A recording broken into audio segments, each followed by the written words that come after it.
Cet après-midi, j'avais un peu de temps à tuer. Et je me suis dit, tiens, j'ai jamais testé le carbu d'origine, le PHBH 28 avec le kit 180. Donc je me dis, tiens, je vais sortir le 34 et je vais mettre le 28 pour voir ce que ça donne. J'ai le carbu dans la main. Je me dis, tiens, je vais quand même contrôler les clapets, tant que j'y suis. Surprise, les clapets sont morts. Les clapets carbone sont morts. C'est les Ital Kit en W. Donc je me résous à mettre donc des clapets d'origine. Malheureusement, le test du 28 est un peu pipé, quoi, parce que faut jamais changer deux choses à la fois, et malheureusement, je suis obligé de repartir avec les clapets d'origine. Bon, bref, je teste quand même, je monte et puis je pars. Alors, premier essai, je pars avec un... Mal aussi préconise un gicleur principal de 125, moi je mets du 135. Vu que j'ai la boîte à air ouverte et puis un échappement, bon. Je mets du 135, en gicleur de ralenti, il nous donne un 65, je comprends pas pourquoi, mais je le mets. Et puis un 65 non, un 75 en gicleur de puissance. Je pars sur la route, une catastrophe. Elle a un trou énorme entre 6 et 7005. Le ralenti, faut que j'ouvre la vis de richesse de seulement 3/4 de tour pour qu'elle tienne le ralenti. La vis de butée de boisseau, elle est serrée d'au moins 5 tours pour qu'elle tienne. Enfin bref, une catastrophe. Voilà, le gicleur de ralenti de 65, je comprends pas du tout pourquoi ils ont mis ça. Bref. Donc je vais faire un tour, je suis déçu, je reviens. Je change tout ça. Je mets le gicleur principal.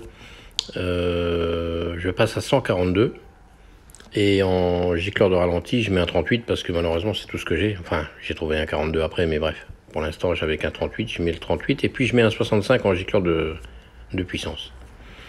Je retourne sur la route, une cata. Toujours un trou, mais alors énorme quoi.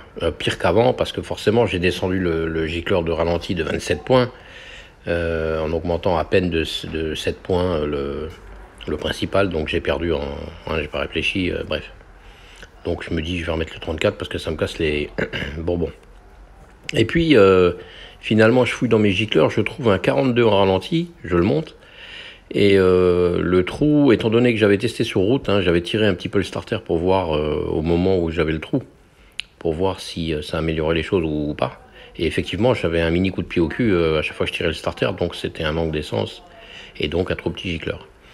Je repars, alors je vous passe toutes les vidéos que j'ai faites avant, je les ai pas produites parce que ça serait une vraie galère à regarder. Je vous passe donc tous les emmerdes et là j'ai fait une vidéo de la dernière sortie. Donc là je suis parti en 155, c'est énorme, sur le 28 c'est énorme. 155, 42, 65. Et je suis quasiment au perf du carbu 34. Malgré les clapets d'origine. Donc voilà, je crois qu'il me manque 15% à peu près.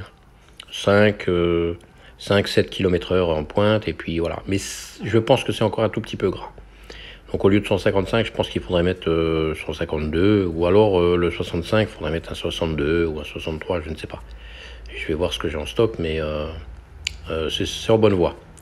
L'avantage du carbu de 28, c'est qu'en ville et à moyen régime, il ne saccade pas, il n'est pas gras, c'est quand même beaucoup plus agréable. Donc voilà, je me demande si j'arrive vraiment à bien le régler, quand j'aurai reçu mes clapets carbone et que je les aurai montés.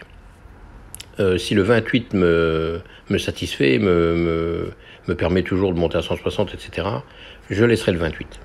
Mais ça, on verra plus tard.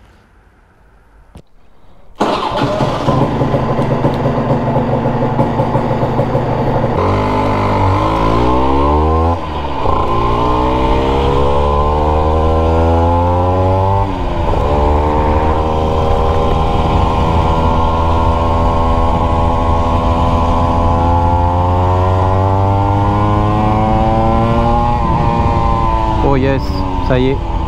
Putain, 155 le gicleur. Oh, oh là là. Oh, oh, oh.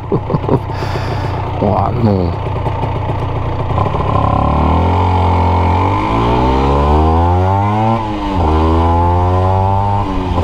Oh bah là c'est un avion hein. Oh là là. Voilà. Après, s'il faut, j'ajusterai le power jet pour la pointe, si jamais c'est trop grand. Mais en bas, là, elle a l'air bien. Enfin bon, on va voir un peu plus loin, mais... Ah, le trou que j'avais, c'est fou.